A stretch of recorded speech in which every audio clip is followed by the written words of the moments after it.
In today's video, I'm going to teach you how to edit permissions on your Trello board. Whether you're collaborating with a team or simply organizing your tasks, managing permissions is crucial for ensuring that everyone has the right level of access. So let's dive into the process and make sure you're all set up. Firstly, you're going to want to open your preferred web browser and navigate to Trello.com. Once you're on the Trello homepage, you'll see the option to log in. Click on Login.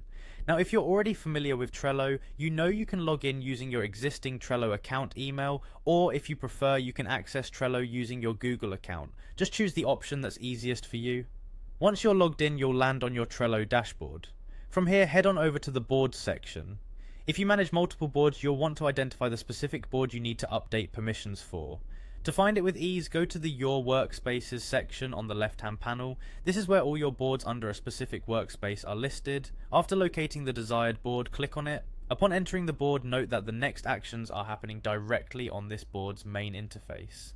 Direct your eyes to the upper right corner, where you'll find the Share button. Give that a click. Here, you'll see a list of members currently sharing this board.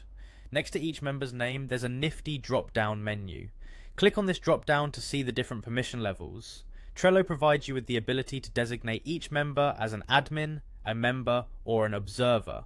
Each role comes with different capabilities. Admin implies full control over the board settings, member is for contributors, while observer is a more restricted role focusing on minimal interaction, usually for viewing purposes only. Select the appropriate role that fits each member's participation needs best. Remember, adjusting these permissions is particularly useful if you find yourself needing to limit or expand someone's capabilities on the board.